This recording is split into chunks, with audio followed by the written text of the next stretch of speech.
राम राम सभी को। आज की इस क्लास में हम लोग कवर कर रहे हैं आपकी इंडियन ज्योग्राफी, जो यूपी पीसीएस प्रीलिम्स 2026 या फिर बिहार पीसीएस प्रीलिम 2026 या अदर स्टेट पीसीएस, जैसे आप देखोगे यहाँ पर कि एमपी पीसीएस राजस्थान या फिर अदर स्टेट जैसे उत्तराखंड, झारखंड, छत्तीसगढ़, इन सभी के लिए हमारी परिणाम नोट्स की सीरीज की क्लास ऑलरेडी चल रही है, जिसमें पॉलिटी मैंने कवर कर दी है। ज्योग्राफी भी लगभग 70% कवर हो चुकी है, अगले 3 से 4 लेक्चर में कवर हो जाएगी। ये आपके जो घटना चक्र पूर्वालोकन की जो आपकी बुक होती है, मोटी मोटी बुक्स होती हैं, उसी के हैंड रिटन शॉर्ट नोट्स हैं, जो लेटेस्ट एडिशन इस समय आया हुआ है उसी के ये बनाए गए हैं। और अधिक इन्फॉर्मेशन के लिए अगर आप चाहते हो कि इसकी पीडीएफ आप परचेस करना चाहते हो, तो आपको इस नंबर पे व्हाट्सअप मैसेज करके पूरी जानकारी लेनी होगी और वहीं से आपको पूरी इन्फॉर्मेशन मिल जाएगी। पेड करने का प्रोसेस, पेमेंट का प्रोसेस, पीडीएफ कैसे मिलेगी। साथ ही साथ mains answer writing, GS paper 1, 2, 3, 4 and 5, 6, इनको भी आप इसी सेम व्हाट्सअप नंबर पे इंक्वायरी करके ले सकते हैं। तो चलिए हम लोग शुरू करते हैं इसकी आज की क्लास। जो लास्ट क्लास हम लोगों ने कवर कर ली थी और आज हम लोग लगभग पढ़ेंगे हरित क्रांति के आसपास हम लोग पढ़ चुके थे, एग्रीकल्चर, सॉइल, ये सब। हाँ, तो चलिए शुरू करते हैं हरित क्रांति। और वीडियो पे पहली बार आए हो तो प्लीज लाइक कर देना, वीडियो अच्छी लगेगी तो। साथ ही साथ चैनल पे सब्सक्राइब कर लेना और बायो में दिए गए टेलीग्राम चैनल के लिंक को जरूर ज्वाइन कर लो। वहां पर बहुत सारी अपडेट मिलती है, क्लास की अपडेट मिलती है, सबसे इन्फॉर्मेशन, और पीडीएफ की अपडेट्स मिलती है जो जो तैयार होती है। आपको बता दूं कि टोटल 9 सब्जेक्ट तैयार हो चुके हैं, केवल इकोनॉमी और यूपी स्पेशल बचा हुआ है। कंप्लीट हिस्ट्री हो गई, कंप्लीट ज्योग्राफी हो गई, कंप्लीट साइंस हो गई। जिसको आप लोग फिजिक्स केमिस्ट्री का वेट कर रहे थे वो भी तैयार हो गया। इन्फॉर्मेशन मैंने टेलीग्राम पे दे दी थी कल। इन्वायरमेंट कंप्लीट हो गई, पॉलिटी कंप्लीट है, ठीक है। तो जल्दी बाकी सब्जेक्ट भी कर देंगे, जैसे यूपी स्पेशल अगले 2-3 दिन में कवर हो जाएगा, तो उसकी भी अपडेट टेलीग्राम पे आ जाएगी। तो चलो शुरू करते हैं हरित क्रांति के बारे में। सबसे पहले हम हरित क्रांति के कुछ बेसिक जो फैक्ट होते हैं डायरेक्ट मिलान करने के लिए कि कौन सी फसलों को या कौन से उत्पादन पर बल दिया जाता है। जैसे हरित क्रांति की बात करते हैं तो खाद्य उत्पादन यहाँ पर हो जाएगा। सुनहरी क्रांति, अब देखो हरित क्रांति की अगर हम बात करें तो ये स्पेशली खाद्य उत्पादन में जैसे मोटे अनाज पर बल दिया था इन्होंने, खासकर गेहूं और धान, यानी गेहूं और चावल, इन 2 फसलों पर ही इनका ज्यादा बल रहा। सुनहरी क्रांति की बात करेंगे तो फल व सब्जी की बात हो रही है यहाँ पर। श्वेत क्रांति की बात करेंगे तो दुग्ध उत्पादन, श्वेत क्रांति की अगर हम बात करते हैं तो दुग्ध उत्पादन की बात है ये। और इस दुग्ध क्रांति के लिए, दुग्ध उत्पादन के लिए एक ऑपरेशन चलाया गया था जिसका नाम था ऑपरेशन फ्लड, ठीक है। ऑपरेशन फ्लड इसी से संबंधित है। बाकी नीली क्रांति को अगर हम देखें तो मत्स्य पालन हो गया, यानी कि जो समुद्र वगैरह मछली पालने की बात होती है, मछली का उत्पादन करने का। फिर लाल क्रांति की बात करते हैं, रेड रिवॉल्यूशन। तो ये जो लाल क्रांति है ये मुख्य रूप से मांस का जो कलर होता है वो भी, मांसपेशियां जो होती है मांस की, वो लाल होती हैं। साथ ही साथ टमाटर को भी इसमें फोकस किया गया है। गोल क्रांति की बात करें तो आलू के उत्पादन से रिलेटेड है गोल क्रांति, जबकि सब्जियां बहुत सारी गोल होती हैं, चाहे वो आप टमाटर को देख लो, बैंगन को देख लो, प्याज को देख लो, लेकिन फिर भी इसको आलू को फोकस किया गया है। पीली क्रांति की बात करें, येलो, तो ये आपके तिलहन उत्पादन हो जाएगी या फिर तेल से संबंधित हो जाएगी, जिसमें काली सरसों, पीली सरसों, सूरजमुखी या फिर तेल हो गया, ये जितने भी तेल का उत्पादन कर सकते हैं तो तिलहन उत्पादन के लिए हम इसका प्रयोग करते हैं। गुलाबी क्रांति की बात करेंगे तो मांस, झींगा, प्याज, जैसे मांस को देखो 2 जगह कवर किया गया, लाल क्रांति में भी है और गुलाबी क्रांति में भी है। तो गुलाबी क्रांति मांस भी है, झींगा भी है और प्याज भी है। काली क्रांति की बात करें तो पेट्रोलियम उत्पादन के अंतर्गत आएगा, जो कोयले वगैरह, मतलब कि क्रूड ऑयल जो होता है, कच्चा तेल जो जमीन के अंदर से निकलता है, उसकी बात हो रही है।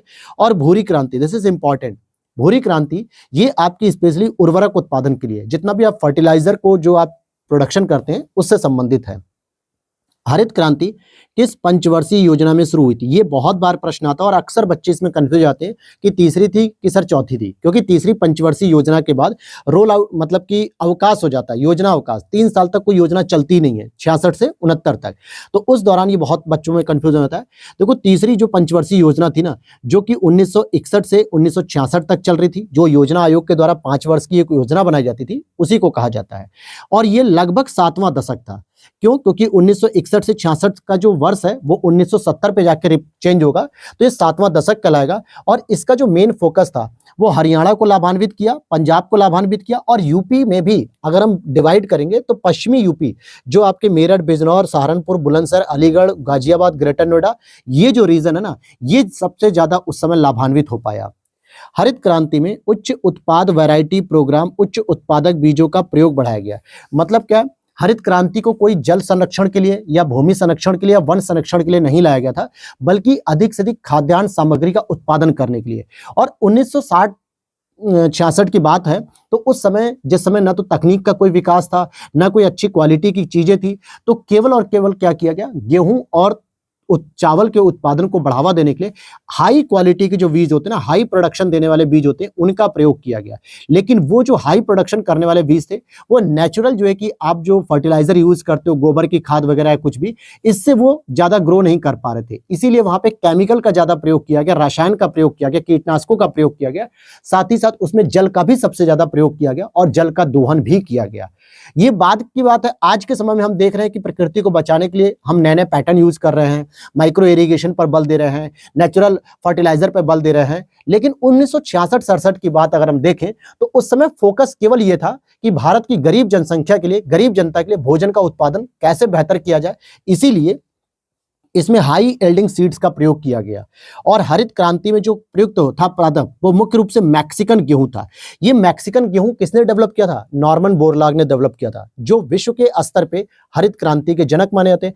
इन्हीं की लैब रिसर्च की वजह से मैक्सिकन गेहूं जो एक ब्रांड हो गया वहां पे मैक्सिको से ही। तो ये हाई प्रोडक्शन करने वाला था, जिसको MS स्वामीनाथन जी लेकर आते हैं। लेकिन एक और क्रांति चलाई जा रही है, दूसरी क्रांति। जो द्वितीय क्रांति क्यों चलाई गई? क्योंकि हरित क्रांति से अछूते क्षेत्रों में बीज, पानी, उर्वरक और तकनीक का प्रयोग करके यहां पर भी प्रोडक्शन बढ़ाया जा सके। अब सामान्यतः क्या है कि देखा जाए तो भैया पूरे भारत में ही हरित क्रांति का प्रोग्राम शुरू हुआ था, जिसका सबसे ज्यादा प्रभाव पंजाब, हरियाणा और पश्चिमी यूपी तक ही था। तो देखा जाए बहुत बड़ा एरिया कवर करने के लिए द्वितीय हरित क्रांति का उपयोग किया गया। मुख्यतः इसमें भी चावल के उत्पादन पर ज्यादा फोकस किया गया है, गेहूं पे नहीं उतना। ठीक है, आगे बात करते हैं। यहां पर एक और वर्ड आता है, पशुपालन, सामाजिक वानिकी और मत्स्य पालन के साथ शस्योत्पादन का समाकलन करना, यह भी इसमें शामिल। तो यहाँ पर 2-3 प्रमुख उद्देश्य थे। पहला उद्देश्य क्या था कि भैया द्वितीय हरित क्रांति के अंतर्गत जो अछूते क्षेत्र रह गए, यानी कि जिन क्षेत्रों पे हरित क्रांति जो पहली वाली हुई थी 1966 के आसपास, उसका जितना प्रभाव नहीं हो पाया, तो उसी का प्रभाव जो है कि और भी क्षेत्रों में, जैसे बीज, पानी, उर्वरक, तकनीक का प्रयोग करके प्रोडक्शन को बढ़ाने का फोकस किया गया। दूसरा था कि पशुपालन का प्रयोग किया जाएगा, सामाजिक वानिकी का प्रयोग किया जाएगा और मत्स्य पालन को भी इस बार साथ में रखा जाएगा। क्योंकि उस समय तो केवल खाद्यान्न उत्पादन पर बल दिया गया था, लेकिन इस बार सामाजिक वानिकी भी रहेगी, क्योंकि पेड़ पौधे भी साथ ही साथ लगाने हैं खाली जगहों पे, और मत्स्य पालन और पशुपालन के माध्यम से किसानों की इनकम को भी बढ़ाया जाएगा। हरित क्रांति के घटक क्या है? घटक का मतलब होता है, कंपोनेंट का मतलब होता है कि कौन कौन से ऐसे प्रमुख कंपोनेंट थे जिनके बिना हरित क्रांति जो है कि असफल रह जाती। पहला है उच्च उत्पादन किस्म के बीज। जब तक भाई हाई एल्डिंग प्रोडक्शन वाले बीज नहीं प्रयोग करोगे, तब तक हरित क्रांति का प्रॉफिट नहीं होता। इसका मतलब है कि हमने बहुत अधिक उत्पादन करने वाले, हरित क्रांति के उच्च उत्पादन करने वाले बीज प्रयोग किए। दूसरा, ग्रामीण विद्युतीकरण। भाई अगर गांव में आपको सबसे ज्यादा जो है कि इसका प्रयोग करना है, क्योंकि खेती ज्यादातर गांव में ही हो रही थी 1966, 50, 65 के आसपास, तो उसके लिए सबसे जरूरी हमारे लिए क्या था कि विद्युतीकरण होना, यानी कि गांव को बिजली से जब तक आप नहीं जोड़ोगे तब तक बहुत सारी चीजों में प्रॉब्लम आ रही थी। ग्रामीण सड़कें और विपणन, यानी ग्रामीण सड़कों का भी जो है कि अच्छा विकास किया जा सके, ताकि किसान जो है कि उन फसलों को बेचने के लिए जो शहरों तक जाने के लिए रास्ते तय करता था। और सिंचाई व्यवस्था, यानी इरिगेशन मेथड भी बहुत इंपॉर्टेंट था। और आगे देखते हैं, सदाबहार क्रांति अथवा द्वितीय हरित क्रांति भी इसको कहा जाता है। इसका प्रतिपादन भी डॉक्टर MS स्वामीनाथन जी ने ही किया है। और हरित क्रांति का सर्वाधिक जो लाभ था वो गेहूं की फसल को हुआ, इसीलिए दूसरी हरित क्रांति में ज्यादातर फोकस किस पे किया जा रहा है? चावल पर किया जा रहा है, राइट। अब यहां पर देखो, जो हरित क्रांति से प्रश्न बनते हैं वो तो यही से बन जाते हैं मिलान करने के लिए, और जो इंपॉर्टेंट एक प्रश्न बनता है वो बनता है इसके संबंध में लेके, इससे ज्यादा और कोई प्रश्न नहीं बनता है। आगे देखते हैं भाई, खाद्यान्न फसलें। देखो, खाद्यान्न फसलों की बात करें तो 3 प्रकार की हम फसल की कैटेगरी को बांटते हैं, जैसे रबी की फसल हो गई, खरीफ की फसल हो गई, जायद की फसल हो गई। यहां से भी कई बार प्रश्न पता है कैसे आते हैं? 3 फसल दे देंगे रबी की और 1 फसल दे देंगे आपको जायद की या खाद्यान्न की, और पूछ लेंगे इनमें से कौन सी फसल रबी फसल नहीं है। अब जाहिर सी बात है, फसलें तो बहुत सारी होती हैं, हजारों फसलें होती हैं, हम कई सारी फसलों का सेवन कर रहे होते हैं, केवल गेहूं चावल ही नहीं खा रहे होते हैं। अगर पूरे अपने जीवन में देखो, बहुत सारी चीजों का हम उत्पादन कर रहे होते हैं और उपभोग भी करते हैं। लेकिन एग्जामिनर ज्यादातर उन्हीं फसलों को पूछता है जिस पर या तो सरकार MSP दे रही होती है, या जो मुख्य रूप से सभी के बीच जो है कि बहुचर्चित फसलें होती हैं। ठीक। अब रबी की फसल से हम शुरुआत कर रहे हैं, जो सामान्यतः सर्दियों की फसल मानी जाती है। अब आप दिमाग में लगाओ कि सर सर्दियों में नवंबर दिसंबर में कुछ सब्जियां हमारे सामने देखने को मिलती है, जनवरी फरवरी में कुछ फसलें हमारी सामने आती है मार्केट में, हम लोग इन फसलों को खाते हैं, सब्जियों को खाते हैं, या फिर अक्टूबर नवंबर में कुछ फसलों की हम बुवाई करते हुए देखते हैं। तो यहाँ पर इसकी जो बुवाई होती है वो अक्टूबर नवंबर में होती है, और एवरेज 4 से 5 महीने में वो फसल पक के तैयार हो जाती है। तो उसे हम मार्च और अप्रैल में काट लेते हैं। अक्टूबर नवंबर में बुवाई होती है, मार्च और अप्रैल में कटाई हो जाती है। लेकिन इनमें कौन कौन सी ऐसी फसलें हैं? देखो, गेहूं की अगर जो व्यक्ति खेती कर रहा होगा तो उसे पता होगा, गेहूं की खेती के साथ हम सरसों भी बो देते हैं, और सरसों के साग के साथ साथ हमें चने का साग भी देखने को मिलता है। गेहूं के खेत में ही बथुआ नाम की एक फसल होती है, छोटी छोटी घास होती है। वैसे तो उसको माना जाता है कि वो एक तरीके से घास है जो गेहूं की फसल को बर्बाद करती है, या यूं कहें उतना अच्छे से नहीं हो पाती, लेकिन फिर भी भारतीय कल्चर में उसकी पूड़ी वगैरह बनाने का कल्चर है कि भाई अच्छा लगता है स्वाद उसका खाने में। ठीक है, मैं तो बहुत खाता हूं। तो गेहूं हो गया, चना हो गया, जौ, मटर, सरसों, मसूर, आलू। आलू देखो ठंडियों में ही तो बोए जाते हैं, नवंबर के आसपास, और जब होली का सीजन आता है तो उस समय नए आलू मार्केट में आने लगते हैं, और नए आलू से क्या होता है, चिप्स वगैरह काटे जाते हैं, जो बड़े बड़े आलू होते हैं। ठीक है, तो ये सारी फसलें मुख्य रूप से किसमें बोई जाती है? रबी की फसल में आती है। अक्टूबर नवंबर में हम काटते हैं, और मार्च अप्रैल में हम इसको मतलब अक्टूबर नवंबर बोते हैं और मार्च अप्रैल में काट लेते हैं। फिर आगे देखते हैं खरीफ की फसल। आइए खरीफ की फसल पर भी बात कर लेते हैं। देखिए, जून और जुलाई में इसकी बुवाई होती है। कब होती है बुवाई? जून जुलाई में मुख्य रूप से। मतलब इसके लिए बरसात बहुत जरूरी है। जब जून जुलाई में बारिश का पानी आ जाता है तो सामान्यतः जो है कि इन फसलों को बोया जाता है। और इसकी जो सबसे प्रमुख फसल होती है वो होती है चावल, जिसको हम लोग धान भी बोलते हैं। तो धान के जो बीज होते हैं उसको छींटे जाते हैं, फिर उसकी जो है कि बड़ी बड़ी धान की जो बीजें होते हैं उनको उखाड़ के फिर दूसरे खेत में पूरी तरीके से लगाया जाता है। और धान के लिए पानी बहुत जरूरी होता है, इसीलिए जून जुलाई में जब बारिश हो जाती है तो इनकी बुवाई की जाती है, और ये भी लगभग 4-5 महीने में पकने के बाद अक्टूबर नवंबर में काट ली जाती है। चावल हो गया, ज्वार हो गया, बाजरा हो गया, कपास हो गया, धान हो गया, मक्का हो गया, तिल हो गया, मूंगफली हो गया। अब एक बात ध्यान रखना, चावल और धान तो एक ही होता है, लेकिन कपास को इंपॉर्टेंटली याद रखना है, और स्पेशली मूंगफली को आपको इंपॉर्टेंट रूप से याद रखना है। देखो, कपास क्या होता है, जनरली वस्त्रों के लिए यूज होता है इनका, ठीक है, फाइबर बनाया जाता है। लेकिन ये अक्सर बच्चों को नहीं पता होता है कि वो खरीफ की फसल है या वो रबी की फसल है। तो कपास के लिए जरूरी हो गया। दूसरा, मूंगफली, जो कि एक तिलहनी फसल में भी आ सकती है, क्योंकि इससे तेल भी निकाला जाता है, और ये दानेदार फसल में भी आती है, मोटे अनाज के अंतर्गत भी। तो मूंगफली की खेती भी आपके खरीफ की फसलों के दौरान होती है। और एक सबसे इंपॉर्टेंट मैं बताता हूं, गन्ने की फसल। ठीक है, बहुत सारे बच्चों को नहीं पता रहता कि सर गन्ने की फसल की बात करें तो आपने देखा होगा सामान्यतः इसको अप्रैल के आसपास बोना शुरू कर दिया जाता है। अप्रैल मान लो चाहे मई मान लो, और इसको अक्टूबर में काटना शुरू कर दिया जाता है। अक्टूबर नवंबर में जो शुगर मिल होती है, चीनी मिल होती है, वहां पर इनको काट के डाला जाता है। तो गन्ने को भी हम खरीफ की फसल ही मानते हैं, क्योंकि ये भी एवरेज अप्रैल मई जून के आसपास ही इनको बोया जाता है। जायद की फसल में नहीं आएगा, भले इस दौरान कुछ खीरे, ककड़ी, तरबूज वगैरह फल बोए जाते हैं, सब्जियां बोई जाती हैं, लेकिन फिर भी गन्ने को आप खरीफ की फसल ही मानोगे। हमेशा पीवाईक्यूज अगर देखोगे किसी भी एग्जाम का, तो गन्ने को खरीफ की फसल में ही माना गया है। यहां तक बात समझ में आ गई। जायद की फसलों की बात करते हैं तो मार्च से जून के दौरान, यानी मार्च के आसपास इसको बो दिया जाता है, जब हल्की हल्की गर्मी शुरू होती है, सर्दियां खत्म हो रही होती हैं, और गर्मी जब आपके पीक तक आ जाती है मार्च, अप्रैल, मई, जून के आसपास, तो ग्रीष्मकालीन इसको फसल भी कहा जाता है, जिसमें तरबूजा हो गया, भिंडी हो गई, खीरा, ककड़ी, खरबूजा, चारा हो गया गाय वगैरह के लिए। ऐसा क्यों होता है कि हमें इस दौरान ही खीरे, ककड़ी, तरबूजे, खरबूजे मिलते हैं? क्योंकि इनकी फसलों में पानी ज्यादा होता है, और इसीलिए कहा जाता है कि मौसमी फलों को ज्यादा सेवन करना चाहिए।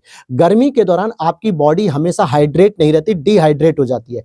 अक्सर बॉडी में पानी की कमी रहती है, क्योंकि आप दिन भर बाहर काम कर रहे होते हो, कहीं घूम रहे हो, टहल रहे हो, पढ़ रहे हो, कुछ भी XYZ। तो ऐसे में जब आप खीरे का सेवन करोगे, ककड़ी का सेवन करोगे, तरबूजे का, खरबूजे का, ऐसे फलों का सेवन करने से सामान्यतः हमारे बॉडी में पानी की मात्रा बढ़ती चली जाती है, और यही एक पैटर्न इसका हो जाता है।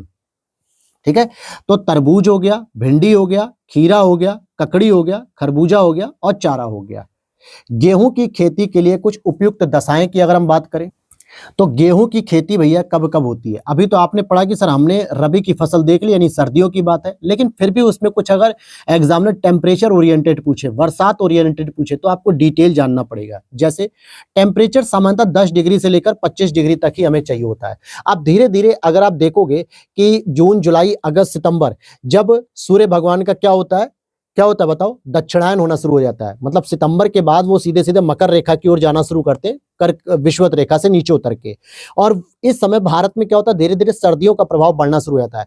तो अक्टूबर नवंबर के आसपास ठंडी ऐसी हो जाती है कि 10 डिग्री, 8 डिग्री, 12 डिग्री, 15 डिग्री तक टेम्परेचर हो जाता है। और धीरे धीरे आपका 25 डिग्री टेम्परेचर आपके फरवरी मार्च तक चाहिए होता है। ठीक है, तो 50 से 75 सेंटीमीटर वर्षा भी चाहिए होती है वार्षिक रूप में। इसमें बहुत ज्यादा बारिश की जरूरत नहीं होती है, बहुत ज्यादा नहीं होती, क्योंकि उसकी जरूरत हमें धान की फसल में होती है। लेकिन एटलीस्ट इतनी बारिश जरूर होनी चाहिए ताकि गेहूं के उत्पादन के लिए जो आवश्यक पानी की क्षमता है वो प्राप्त होनी चाहिए। मध्यम ताप हो गया, मध्यम वर्षा हो गई, यानी कि बहुत ज्यादा तापमान भी नहीं चाहिए और बहुत ज्यादा बरसात भी नहीं चाहिए, एवरेज हो गया। अब इकोनॉमिक सर्वे की अगर मैं बात करूं, जो 24-25 का इकोनॉमिक सर्वे था, उसके अकॉर्डिंग कहा गया कि 2023-24 में भारत में गेहूं की जो कृषि हुई है वो 31.8 मिलियन हेक्टेयर क्षेत्र पर की गई। ये टोटल प्रोडक्शन नहीं है, टोटल प्रोडक्शन नहीं है ये बल्कि क्षेत्र बता रहा है कितनी भूमि पर खेती की गई। तो 31.8 मिलियन हेक्टेयर क्षेत्रफल पर या क्षेत्र में खेती की गई थी गेहूं की।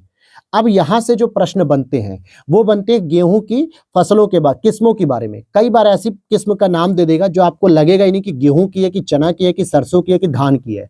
अब देखो, ये जो प्रश्न होता है ना, ये सामान्यतः एग्जामिनर पूछता तो है, लेकिन ऐसे प्रश्नों को मैं अवॉइड करता हूं। मैंने लिखा जरूर है यहाँ पे, अगर डायरेक्ट मेरे भाई याद आ जाए तब तो टिक लगा लेना, नहीं तो ये प्रश्न 99% एस्पिरेंट गलत कर जाते हैं, क्योंकि उन्हें याद नहीं होता। भाई हर चौथे दिन, हर 10वें दिन, हर एक महीने में कोई ना कोई एक फसल का नया बीज प्रोडक्शन हो ही रहा है। भाई सरकार को नहीं पता, लेकिन न्यूज़पेपर में आया और एग्जामिनर ने पढ़ लिया और उसने पूछ लिया उठा के, आपको नहीं पता। तो ये जरूरी होता है ऐसे क्वेश्चनों से बचने का, क्योंकि ये अक्सर नेगेटिव में हमें ले जाते हैं। फिर भी कुछ इंपॉर्टेंट इसकी जो किस्में हैं जिनको आप याद कर लो तो ज्यादा बेहतर है, जैसे सोनालिका, अर्जुन, कुंदन, अमर, भवानी, चंद्रिका, कंचन, देश रत्न, गोमती, पूसा सिंधु, गंगा, पूसा बहार, यूपी 308, कल्याण सोना। तो अब यहां से आपको याद रख लेना है कि भैया सोनालिका हो चाहे कल्याण सोना हो, गोल्ड वाली चीज है, यानी कि गेहूं रहेगा ही रहेगा। फिर चाहे पूसा सिंधु हो चाहे पूसा बहार हो, गेहूं की बात कर ही रहा है। यूपी 308 आपका गेहूं की बात कर ही रहा है। तो इस तरीके से कुछ आप ट्रिक वाइज अगर याद करना चाहो तो करो। और मैंने आदि लिखा है, ये जरूरी नहीं कि केवल इतनी ही किस्में, अगर इतनी होती तो मैं तो कहता कि भाई याद कर लो, क्योंकि इससे बाहर नहीं है। लेकिन इसके आगे भी इससे कई गुनी ज्यादा जो है कि किस्में हैं। पंजाब और हरियाणा के किसानों से पूछोगे, बहुत सारी किस्में बता देंगे वो। सर्वाधिक गेहूं का उत्पादक राज्य, इकोनॉमिक सर्वे 2025-26 का जो लेटेस्ट आंकड़ा है उसके अनुसार सबसे अधिक जो गेहूं का उत्पादन होता है वो उत्तर प्रदेश में होता है, फिर मध्य प्रदेश में होता है और फिर थर्ड नंबर पे पंजाब में होता है। आप कहोगे सर मैंने तो पंजाब पढ़ा है गेहूं के उत्पादन में, तो आपने वो उत्पादन नहीं पढ़ा है, वो उत्पादकता पढ़ी है। उत्पादकता का मतलब होता है कि अगर मैंने 1 हेक्टेयर खेत में गेहूं का उत्पादन किया तो हो सकता है यूपी में केवल 50 किलो गेहूं होगा। लेकिन अगर मैं इतना ही एरिया 1 हेक्टेयर खेत में अगर मैं पंजाब में खेती करता हूं तो हो सकता है वहां पे 70 से 75 किलो जो है कि गेहूं का प्रोडक्शन हो जाए। यानी यहाँ की प्रोडक्टिविटी अधिक है, क्योंकि हमने सेम एरिया पे, सेम जमीन पर जो है कि काम किया 1 हेक्टेयर में, और गेहूं का उत्पादन जो है कि भले यूपी में ज्यादा हो जाए लेकिन प्रोडक्टिविटी आपकी पंजाब में है। राइट। अगर यूपी के अंतर्गत पूछे कि कौन सा ऐसा जिला जहां पे सबसे अधिक प्रोडक्शन होता है, मतलब प्रोडक्टिविटी अधिक है, तो आपको बताना है उत्तर प्रदेश के अंतर्गत बागपत एक जिला है जहां पे मैं पोस्टेड भी था टीचर के रूप में, फिर वहां से ट्रांसफर ले लिया मैंने अपने होम डिस्ट्रिक्ट के लिए। तो बागपत में सबसे अधिक गेहूं की प्रोडक्टिविटी है। अच्छा, और आगे बात करते हैं। गेहूं की उत्पादकता बढ़ाने के लिए बौनी प्रजातियों का विकास किया गया, जो छोटी छोटी प्रजातियां थी जिनमें कम पानी की आवश्यकता पड़ती थी, जिनमें कम खाद की आवश्यकता पड़ती थी। और ऐसी प्रजातियां जैसे लरमा रोजो, मेयो 64, सोनोरा 64, सोनोरा 63। अब देखो यहां पर आपने इसको जैसे तैसे याद किया, फिर इनके भी नाम बड़े अटपटे से आ रहे हैं। तो लरमा रोजो, सोनोरा 63, सोनोरा 64 और मेयो 64, ये सभी बौनी प्रजातियां हैं जिनको कम पानी और कम सिंचाई और कम जो है कि खाद वगैरह की जरूरत पड़ती है, आराम से इनका प्रोडक्शन हो जाता है। और आगे चलते हैं, गेहूं के बारे में और भी जानकारी लेते हैं। इसीलिए देखो जो नया नोट्स आया है ना, ये पुराने वाले नोट से बहुत बेहतर हो गया है। क्यों? इसमें दो बातें मैटर करती। पहला, एक तो हमने खुद जो है कि जब उसको फर्स्ट टाइम बनाया तो बहुत सारे जो है कि उसमें जो पॉइंट थे बहुत अच्छी तरीके से लिखे हुए थे, लेकिन फिर भी उनको एक जगह कंपाइल नहीं किया गया था। तो हमने एक जगह ही सारी चीजों को मर्ज कर दिया। प्लस साथ में जो आप लोगों के कमेंट आए, जो फीडबैक आए, जो वैल्यूएबल रेस्पॉन्स मिला कि सर इनको और बेहतर इस तरीके से किया जा सकता है, तो वो चीजों भी हमने यूज की। अब देखो गेहूं के बारे में हम पूरा पढ़ रहे हैं, गेहूं से रिलेटेड कोई भी पॉइंट अगर आएगा एग्जामिनर भेजेगा तो इसके अंदर ही आ जाएगा, इससे बाहर नहीं जाएगा। जैसे गेहूं के बौनेपन के लिए एक जीन डेवलप किया गया नोरिन 10, ये गेहूं के बौने प्रजातियों का विकास करता है। गेहूं की फसल का जो रोग होता है वो रस्ट के नाम से जाना जाता है, जो 3 प्रकार से होता है, yellow rust, brown rust, black rust. ये गेहूं फसल का रोग माना जाता है। करनाल बंट, ये भी एक गेहूं की बीमारी मानी जाती है। और तो और मैक्रोनी गेहूं असिंचित परिस्थिति अथवा सूखे प्रभावित क्षेत्रों में भी सर्वाधिक लाभदायक है। तो क्या हम राजस्थान में इसकी खेती कर सकते हैं जहां पे सिंचाई का साधन नहीं है, सूखा प्रभावित क्षेत्र होता है? तो कह सकते हो कि बिल्कुल जो राजस्थान आपका पाकिस्तान बॉर्डर वाला तो पूरा रेगिस्तान है। इधर की बात करें अगर हम, जो एमपी बॉर्डर पे है, गुजरात बॉर्डर पे है, पंजाब बॉर्डर पे है, इन रीजन्स में थोड़ी बहुत भी अगर सिंचाई कर दें तो ठीक, नहीं तो फिर भी हम मैक्रोनी गेहूं की खेती कर सकते हैं। तो ये जो मैक्रोनी गेहूं है ये स्पेशली डेवलप किया गया है ऐसे क्षेत्रों के लिए जो असिंचित परिस्थिति है या सूखे प्रभावित क्षेत्र हैं। और इसका वैज्ञानिक नाम क्या होता है? Triticum durum. क्या है वैज्ञानिक नाम? Triticum durum. चावल और धान हेतु दशाएं। चावल के लिए देखो 25 डिग्री सेल्सियस से अधिक का तापमान चाहिए होता है। अगर इतना तापमान नहीं होगा मिनिमम तो बरसात ही नहीं हो पाएगी। आप देखो ना मई जून में जो है कि लगभग 30, 32, 35, 40 तक जो है कि टेम्परेचर चला जाता है आजकल भारत में। ठीक है, धीरे धीरे ग्लोबल वार्मिंग बढ़ रही है तो टेम्परेचर भी बढ़ रहा है। तो कितना जा रहा है? लगभग 28-30 चला जा रहा है। और इस समय हमें मिनिमम जो है कि 25 डिग्री तो चाहिए, उससे अधिक ही चाहिए होता है। और बारिश के लिए भी अगर हम कहें तो एटलीस्ट 100 सेंटीमीटर से अधिक बारिश चाहिए। हमारे भारत में उष्ण कटिबंधीय जलवायु के अंतर्गत भी जो है कि खेती होती है। मानसूनी जो क्षेत्र है, वहीं उष्ण कटिबंध का जो सदाबहारी रीजन है, पश्चिमी घाट, वहां पर भी धान की खेती होती है। तो हम कह सकते हैं कि 100 सेंटीमीटर से अधिक वर्षा, चाहे वो 200 मिल जाए, 180 मिले, 170 मिले, वो मैटर नहीं करता। आराम से बारिश होती रहे और धान की खेती होती रहेगी। अब धान की भी कुछ प्रमुख फसलें हैं जो किस्म है, जैसे माही सुगंधा, आभा, आदित्य, गजपति, गरिमा, उन्नत पूसा, बासमती, गीतांजलि, दीप्ति, जया, पद्मा, अंबिका और आदि। अब यहां पर देखो बासमती तो मैक्सिमम लोगों ने सुना होगा। बासमती चावल, सरबती चावल, चिंटू चावल जो पूर्वांचल में खासकर चलता है, जीरा चावल हो गया, ठीक है, नाटी मंसूरी हो गया। ये अलग अलग कुछ वैरायटीज हैं जो मार्केट में इजीली मिल जाती हैं। अच्छा, एक और बात है, आप मार्केट में आटा लेने जाते हो या गेहूं भी लेने जाते हो तो गेहूं में लगभग सेम चीज देखने को मिलती है यार, कि सारा गेहूं तो एक जैसा ही दिख रहा है। तो वहां पे आपको वैरायटी नहीं पता होती है। लेकिन आप स्टूडेंट हैं और आप कहीं भी रह रहे होंगे, तो एटलीस्ट अगर बाहर रहते होंगे घर से, तो आप जब भी चावल की दुकान पे जाते होंगे तो 3 से 4 वैरायटी चावल की दिखाता है दुकान वाला। कोई सस्ती होती है, कोई मीडियम रेंज होती है, कोई महंगी रेंज होती है। तो उनके डिजाइन देख के आप बताओगे कि हाँ यार, ये चावल थोड़ा बढ़िया क्वालिटी का है, बासमती है, सरबती है, जो पुलाव वगैरह में यूज हो सकता है। ये एक एवरेज चावल है जो आराम से हम स्टूडेंट खाते हैं, जिसको हम लोग जो है कि नाटी मंसूरी कह देते हैं या बासमती टुकड़ा कह देते हैं। जो टुकड़ा चावल होता है ना बासमती का टूटा हुआ, वो भी अच्छा बनता है। तो ऐसे ऐसे आपको चावल की कुछ वैरायटी पता रहती है, तो ये याद कर लो। अभी आपने गेहूं के बौनेपन का जीन पढ़ा नोरिन 10, ऐसे ही चावल के बौनेपन का जीन होता है डीजूवी जीन, डीजीवू जीन। भारत में चावल के कटोरे का क्षेत्र किसे कहा जाता है? कृष्णा गोदावरी डेल्टा को कहा जाता है। अब कहोगे कि सर हमने तो पढ़ा था कि पश्चिम बंगाल में ज्यादा चावल होता है, उत्तर प्रदेश में होता है, पंजाब में होता है, तो चावल का कटोरा इसे क्यों कहता है? क्योंकि ये जो बेसिन है, कृष्णा गोदावरी जो डेल्टा बेसिन है, यहाँ पर क्षेत्रफल के अनुसार देखा जाए तो चावल का उत्पादन बहुत अच्छा और बहुत अधिक हो जाता है। अच्छा, एक और प्रश्न आपसे मैं पूछता क्यों, मतलब बताता हूं मैं आपको। देखो, अमन धान ये उगाया जाता है, जून जुलाई में बोया जाता है और नवंबर दिसंबर में काट लिया जाता है। कोई बात नहीं, कोई अंतर नहीं है। लेकिन तमिलनाडु में जब मैं आपको वर्षा पढ़ा रहा था, जो आपको रेन के बारे में पढ़ा रहा था, ऊपर जो है कि लगभग लेक्चर नंबर 6-7 रहा होगा, तो मैंने वहाँ पे बताया था कि जो तमिलनाडु का रीजन होता है, वो सामान्यतः उत्तर पूर्वी जो मानसून है, वहाँ से जो है कि बारिश कवर होती है, बंगाल की खाड़ी से पानी लेकर, तो यहाँ पर इस रीजन में बारिश होती है। और इस रीजन में जो बारिश होने का समय होता है, वो सामान्यतः अक्टूबर-नवंबर के आसपास होता है और ऐसे में जब पानी भरपूर हो जाता है, तभी यहाँ पर क्या किया जाता है, धान की बुवाई की जाती है और उस धान का नाम भी कुछ इससे मिलता-जुलता है। क्या होता है? आप यहाँ पर देखो, बोरो या दलुभ धान, ये नवंबर-दिसंबर में बोया जाता है और मार्च-अप्रैल में काटा जाता है, सामान्यतः तमिलनाडु में। जबकि पश्चिम बंगाल, यूपी, झारखंड, बिहार, पंजाब, वहाँ पर अमन धान को ही सबसे ज़्यादा बोया जाता है क्योंकि ये इसी सीजन में बोया जाता है। और आगे देखते हैं, धान की कुछ अन्य किस्में हैं, जैसे पूसा सुगंधा 5 हो गई, बरानी द्वीप हो गया, कांची, कृष्णा, कावेरी, जमुना, अन्नपूर्णा, जगन्नाथ आदि। तो बहुत सारी आप किस्में हैं, तो इसीलिए मैं बार-बार कह रहा हूँ कि ऐसी चीज़ों पे आप ज़्यादा टाइम मत लगाइएगा कि आप इसकी एक-एक जो है कि किस्म याद करना शुरू कर दें। अब यहाँ पर देखो, धान की उत्पादकता भी सर्वाधिक कहाँ पर है? पंजाब में है। धान की उत्पत्ति मुख्य रूप से दक्षिण पूर्व एशिया में हुई थी। ट्रिटिकेल, ये एक प्रश्न आया हुआ था, ठीक है? तो ये जो ट्रिटिकेल है ना, ये गेहूं की प्रजाति और ये गेहूं और राई का संकर प्रजाति, यानी इन दोनों का मिश्रण किया गया। राई किसे कहते हैं? जो काले रंग की सरसों होती है ना, जैसे पीले रंग की एक सरसों होती है और एक काले रंग की सरसों होती है, तो काले सरसों को राई भी कहा जाता है। समझ में आ गया यहाँ तक? तो ये भी पूछा जाता है, ट्रिटिकेल संकर प्रजाति गेहूं और राई की।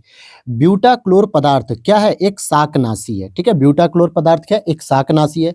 ओपेक 2 जीन किसका है? मक्का का। जैसे अभी मैंने आपको नोरिन 10 बताया, गेहूं का था, डीवूजी करके डीजूवी करके बताया, चावल का था। ओपेक 2 जीन किसका है? मक्का का है।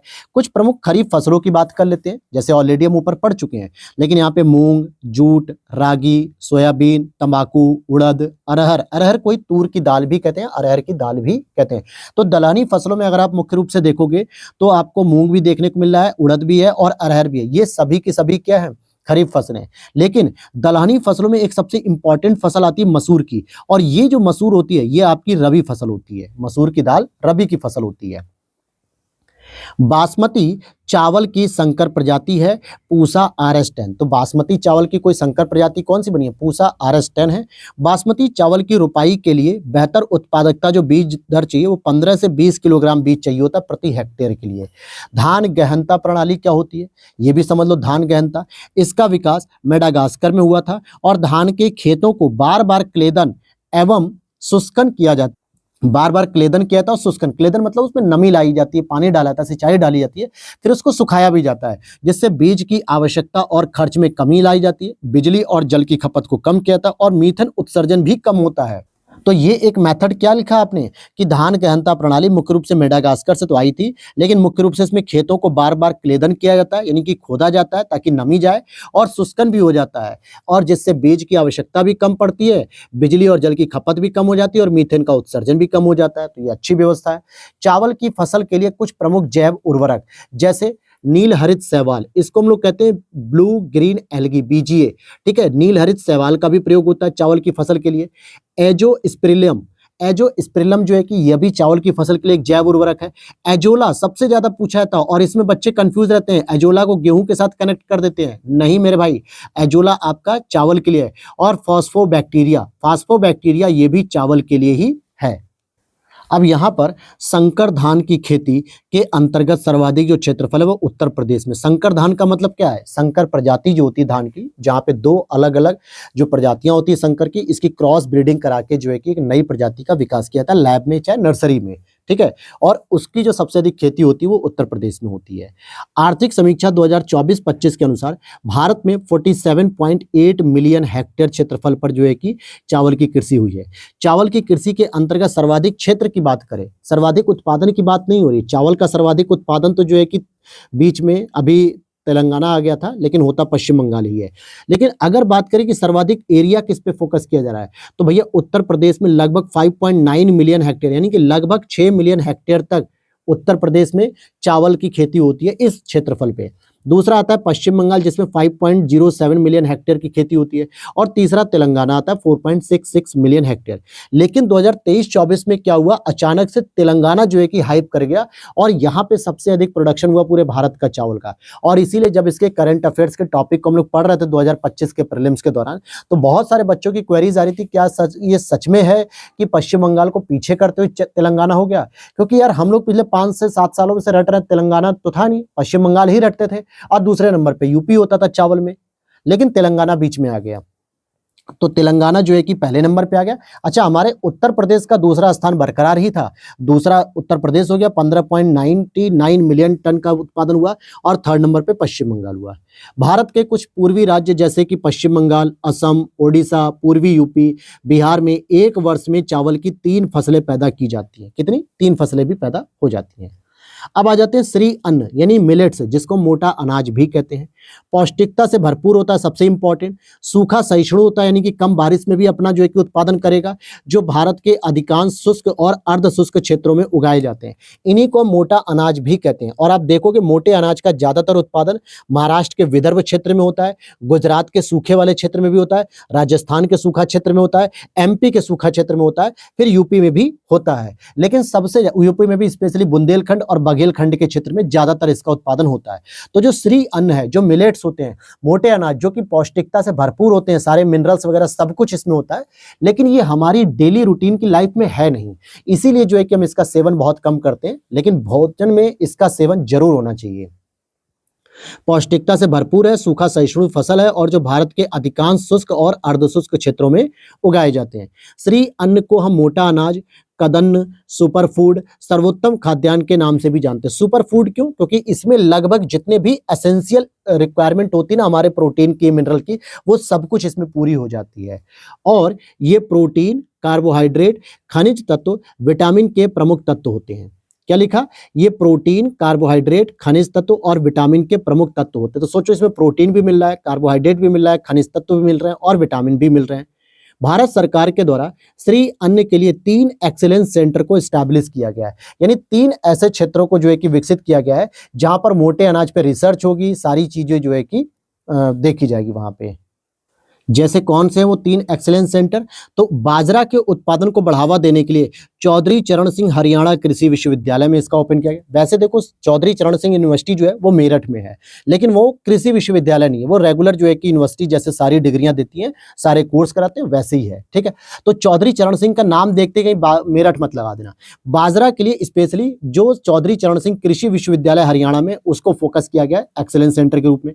ज्वार के उत्पादन को बढ़ावा देने के लिए भारतीय श्री अन्न अनुसंधान संस्थान हैदराबाद में स्थापित हुआ है, और अन्य छोटे मिलेट्स के लिए कृषि विज्ञान विश्वविद्यालय बंगलुरु में। इन तीनों को ही जो है कि बनाया गया। जैसे बाजरा, ज्वार तो सबसे मुख्य होते हैं इसमें, ठीक है, और छोटे छोटे जो और मिलेट्स होते हैं, जो छोटे मतलब आपके मोटे अनाज के रूप में होते हैं, इनके लिए जो है कृषि विज्ञान विश्वविद्यालय बंगलुरु में है।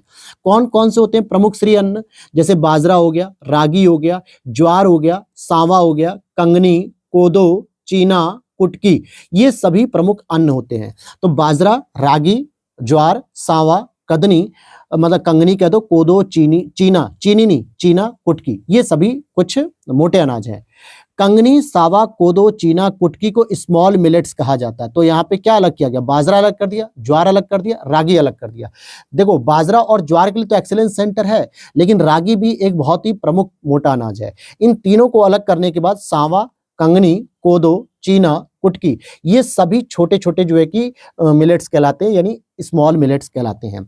और ज्वार को तो स्पेशली किंग ऑफ मिलेट्स कहा जाता है, यानी मिलेट्स का राजा माना जाता है। और 2023 में यूएनओ के द्वारा अंतर्राष्ट्रीय मिलेट्स वर्ष घोषित किया गया था। 2023 में अंतर्राष्ट्रीय मिलेट्स वर्ष घोषित किया गया था यूएनओ के द्वारा।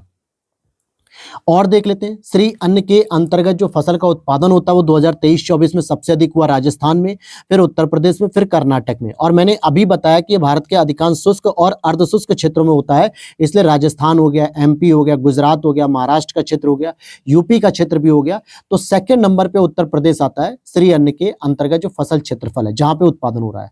और उत्पादक राज्य में अगर आप देखोगे इसी सेम ईयर में, तो सेम रहेंगे कि उत्पादन टोटल कहां पे हुआ, तो राजस्थान, उत्तर प्रदेश और कर्नाटक हो गया। तो यहां तक आपने पढ़ लिया हरित क्रांति के बारे में, उसके बाद कुछ खाद्यान्न फसलों के बारे में पढ़ा, जैसे चावल के बारे में और गेहूं के बारे में, ठीक, और श्री अन्न भी पढ़ लिया। अब हम बात करेंगे नकदी फसलों की। तो सबसे पहले हम पढ़ेंगे कपास के बारे में, ठीक है। कपास के बारे में देख लेते हैं।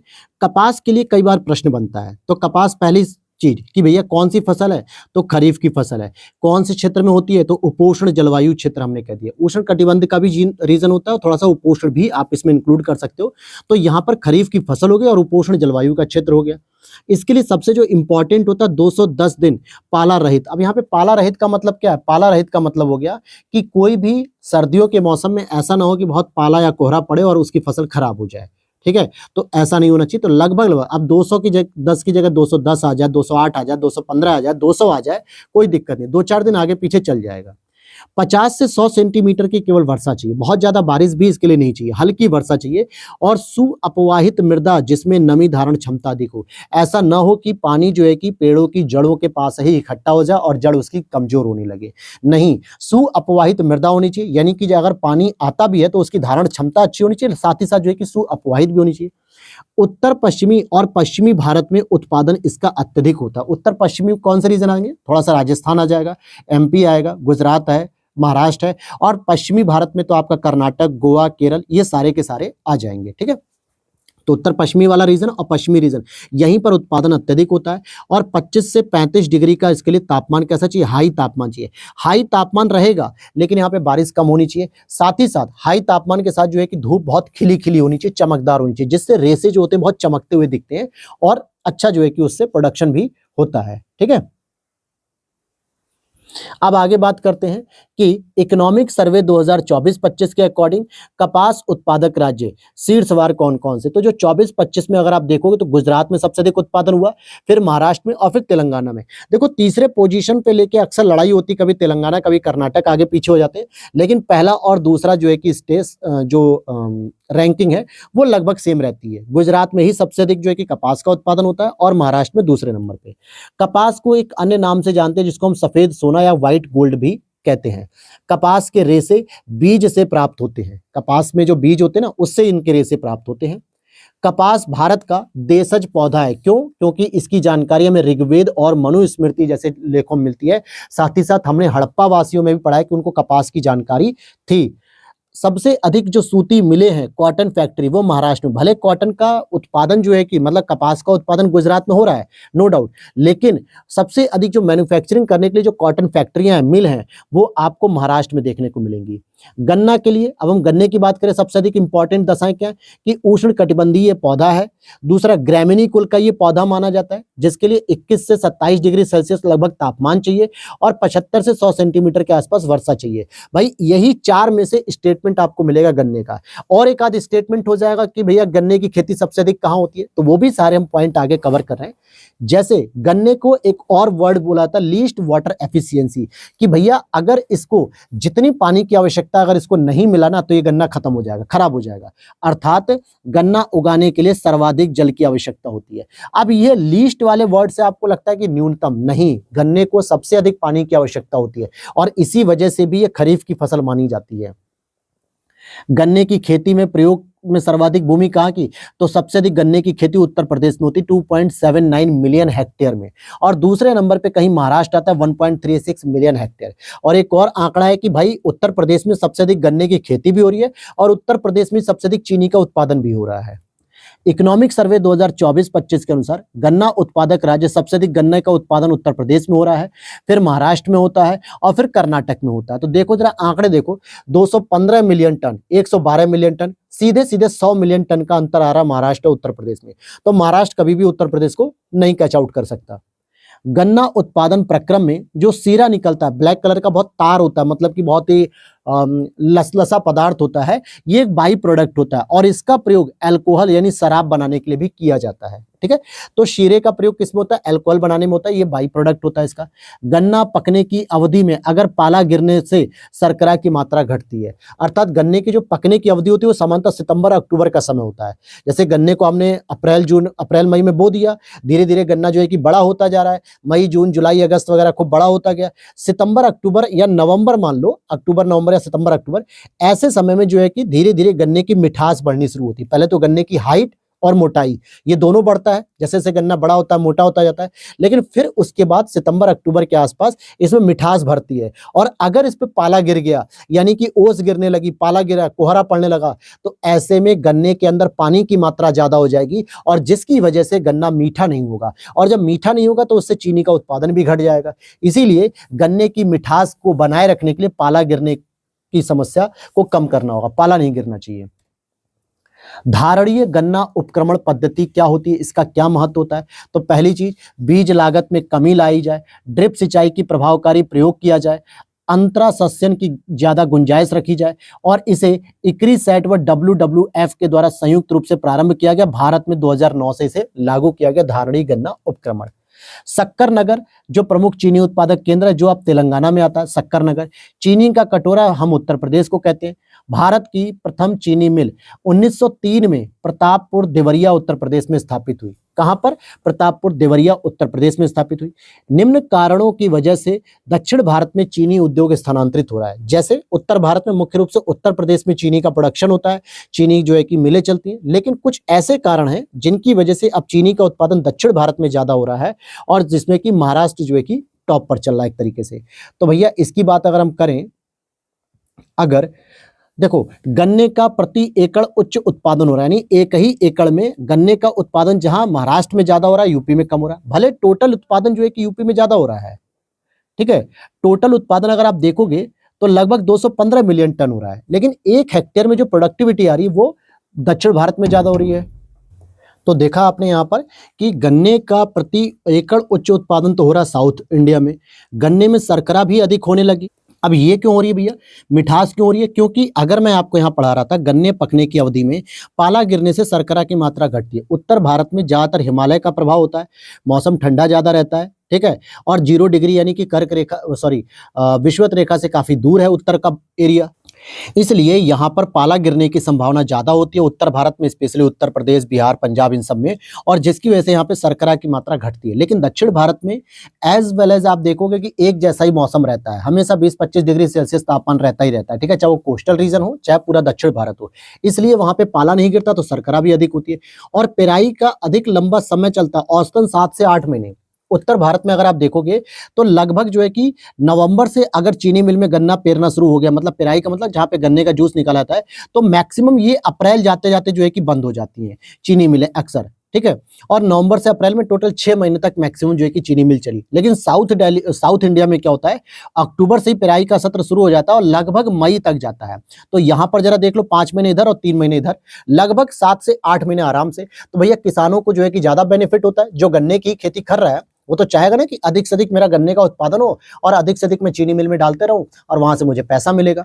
तो ये 3 महत्वपूर्ण कारण हैं। कारण और भी हैं, ऐसा नहीं है। एक और कारण, दक्षिण भारत में पश्चिमी घाट का रीजन हो, यहाँ पर अत्यधिक जो है कि बरसात भी अच्छे से मिल जाती है, इसलिए सिंचाई की व्यवस्था भी अच्छी हो सकती है। अब ये सभी रीजन ऐसे हैं जिनकी वजह से यहाँ पर चीनी उद्योग जो है कि शिफ्ट हो रहा है। अब यहां पर देखो, गन्ना प्रजनन केंद्र 1912 में स्टैब्लिश किया गया कोयंबटूर में, लेकिन गन्ना अनुसंधान केंद्र 1952 में स्टैब्लिश किया गया लखनऊ में। दोनों नॉर्थ और साउथ के अलग अलग। प्रजनन अगर वर्ड होगा तो प्रजनन को आप ले जाओगे कोयंबटूर में और रिसर्च होगी तो आप ले जाओगे लखनऊ में। फिर गन्ने की एक अर्धसाली फसल है जो पकने के लिए कम से कम 18 महीने का समय लेती है, यानी कि 1.5 साल की, और यह महाराष्ट्र के कम वर्षा वाले क्षेत्रों में बुवाई जाती है, जो कि जुलाई अगस्त में इसको बोया जाता है और 1.5 साल तक जो है कि पूरा इसको गन्ने की फसल खड़ी रहती है। और मैंने अभी आपको बताया कि गन्ना जो है कि लीस्ट फसल है, ठीक है, लीस्ट वाटर फसल है जिसको अधिक पानी की जरूरत होती है, लेकिन महाराष्ट्र में कम वर्षा वाले क्षेत्रों में भी अर्धसाली फसल को बोया जाता है। उत्तर प्रदेश में गन्ना और चीनी का उत्पादन सर्वाधिक होता है, जबकि महाराष्ट्र में गन्ने की प्रोडक्टिविटी ज्यादा होती है, उत्पादकता ज्यादा होती है। CO या C01148 ये किसकी प्रजाति है? तो गन्ने की प्रजाति है। अब आते हैं मूंगफली के बारे में बात करते हैं। मूंगफली भी एक खरीफ की महत्वपूर्ण फसल है, उष्णकटिबंधीय पौधा है और इसके लिए भी टेम्परेचर 15 डिग्री से लेकर 25 डिग्री तक चाहिए, और बरसात की बात करें तो 50 से 80 सेंटीमीटर बारिश चाहिए। इसमें एक प्रोसेस होता है पेगिंग प्रोसेस निम्नलिखित में से किस फसल में होता है? तो मूंगफली में होता है। बहुत ही लाभकारी प्रक्रिया होती है। साथ ही साथ मूंगफली के फसल हेतु जिप्सम की अधिक मात्रा में आवश्यकता होती है, मतलब मूंगफली का अगर हमें उत्पादन करना है तो जिप्सम की सबसे अधिक मात्रा की आवश्यकता होती है। 2023-24 के आंकड़ों के अनुसार उत्पादक अग्रणी होते, 2023-24 के आंकड़ों में जो उत्पादक अग्रणी थे, गुजरात में सबसे अधिक मूंगफली, फिर राजस्थान में, फिर मध्य प्रदेश में। सरसों के लिए देख लो तो इसके लिए भी टेम्परेचर 15 से 25। अच्छा ध्यान देना, सरसों कौन सी फसल है? रबी की फसल है। इवन की गेहूं के साथ भी अगर हम इसका फसल बोते हैं तो कोई भी प्रतिस्पर्धा नहीं होती, दोनों बेनिफिशियल होती है एक दूसरे के लिए। तो इसकी सेम वही टर्म्स कंडीशन हो जाएगी जो गेहूं के लिए। 15 से 25 तक आप लगभग एक एवरेज टेम्परेचर ले सकते हो, 75 से 100 सेंटीमीटर बरसात ले सकते हो। और इकोनॉमिक सर्वे 2024-25 कहता है कि सरसों का सबसे अधिक उत्पादन राजस्थान में हो गया। अब आप कहोगे सर बरसात तो वहां होती नहीं है, टेम्परेचर तो खूब रहता है, लेकिन फिर भी सरसों का उत्पादन राजस्थान में सबसे अधिक हुआ, फिर एमपी में, फिर मध्य प्रदेश में। सोयाबीन के लिए ये भी 15 से 25 डिग्री सेल्सियस टेम्परेचर चाहिए, 40 से 60 वर्षा चाहिए, 6 से लेकर 6.5 पीएच वाली अम्लीय दोमट मृदा इसके लिए जरूरी होती है। देखो 7 क्या होता है? उदासीनता होती है, मतलब कि न तो अम्लीय होता ना क्षारीय होता, लेकिन 7 से अधिक की ओर जाओगे, 8, 9, 10 तो क्षारीयता बढ़ेगी। कम आओगे 6, 5, 4, 3, 2, 1 तो ये अम्लीयता बढ़ेगी। तो 6 से 6.5 के बीच जो अम्लीय मृदा होती है दोमट वाली, ये सोयाबीन की खेती के लिए सबसे इंपॉर्टेंट होती है और यह भी एक खरीफ की फसल होती है। उत्पादक राज्य में प्रथम रूप में मध्य प्रदेश है, जिसको सोयाबीन स्टेट भी कहा जाता है, और महाराष्ट्र आपका सेकंड नंबर पे है। कुछ और तिलहनी फसलें जहां से तेल निकलता है, जैसे तोरिया, सरसों, तिल, अलसी, सोयाबीन, सूरजमुखी, अरंडी, बिनौला।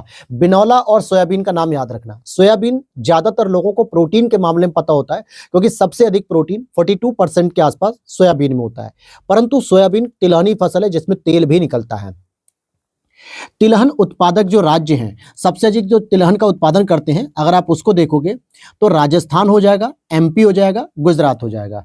सरसों की कुछ और भी फसलें हैं, प्रजातियां, जैसे कि पूसा बोल्ड हो गया, वरुणा हो गया, पूसा, जय किसान, पीताम्बरी, ये सभी सरसों की है। अब जैसे पीताम्बरी से आप पहचान कर लोगे। तेल का औसतन प्रतिशत की बात करें, तेल कौन कौन सी फसलों में कितना निकलता है, तो सबसे ज्यादा तो तेल हमें मिलता है वो तिल में मिलता है। और तिल भी कौन सी? जो सफेद तिल होती ना, जो सफेद तिल होती जिसके लड्डू वगैरह बनते हैं, इनका सबसे ज्यादा जो है कि तेल निकलता है। तो इसको अगर आप मान के चलो कि अगर आप 50 किलो जो है कि सर तिल को पिरवाते हो, मतलब तिल का तेल निकालते हो, एवरेज 50% यानी कि 25 लीटर तेल निकल जाएगा उससे, तो भैया 52% इसमें तेल निकलता है। दूसरे नंबर पे मूंगफली आती है, जहां से 48% के आसपास तेल निकलता है। तीसरा सूरजमुखी है, जहां से 42%, और चौथा सोयाबीन है, जहां से 40% लगभग तेल निकल जाता है। और अगर प्रोटीन की बात करूं तो सोयाबीन में सबसे अधिक प्रोटीन मिलता है, 42%। ठीक है, तो इतनी बात समझ में आ गई। तेल का औसतन प्रतिशत, तिल जैसे कि 52% हो गया, मूंगफली 48%, सूरजमुखी 42%, सोयाबीन 40%। तो ये आपने देखा तेल का औसतन प्रतिशत यही है। ठीक है, अब हम बात करते हैं अगली जो हमारी फसल है, दलहनी फसल, लेकिन आज हम इसको नहीं पढ़ेंगे, क्लास ऑलरेडी काफी लंबी हो चुकी है, लगभग 40 to 45 मिनट या 50 मिनट तक क्लास हमारी रहती है। तो आज की क्लास हम यहीं पे कंप्लीट कर रहे हैं। कल की क्लास में हम लोग मिलेंगे दलहनी फसलों के लिए। बाकी आप नोट्स की इंफॉर्मेशन इस व्हाट्सएप नंबर पे देख सकते हैं, जहां पर टोटल आपको 9 PDF कंप्लीट मिली है। मैं गारंटी दे रहा हूं कि अगर आप यूपी पीसीएस प्रीलिम्स एग्जाम या बिहार पीसीएस प्रीलिम्स एग्जाम से पहले ये टोटल 11 जो PDF आने वाली है, 9 टोटल आ चुके हैं, 2 और हैं, यूपी स्पेशल और इकोनॉमी, अगर बहुत अच्छे से रटी होगी ना, एक एक फैक्ट अगर आपको रट गया होगा ना, तो प्रीलिम्स आराम से हो जाएगा, मेरी गारंटी है ये। और ये मैं गारंटी इसी बेस पे दे रहा हूं, पिछले 4 साल का अनुभव है मेरा कि लगातार इससे इतने प्रश्न आते हैं कि आप आराम से प्रीलिम्स क्वालिफाई कर लोगे, बस थोड़ा सा करंट पे अगर वर्क कर लोगे। करंट के लिए भी मैं अपनी सीरीज लेकर आता हूं, हैंड रिटन नोट्स बनाता हूं, ईयरली नोट्स बनाता हूं, आने दीजिए, मैगजीन जैसी ही आएगी मैं उसे ही बना दूंगा, तो वो भी आपको मिलता है। तो सॉल्यूशन पूरा हम प्रोवाइड करते हैं यहाँ पे। ठीक है, मिलते हैं नेक्स्ट वीडियो में। जय हिंद, जय भारत, राम राम।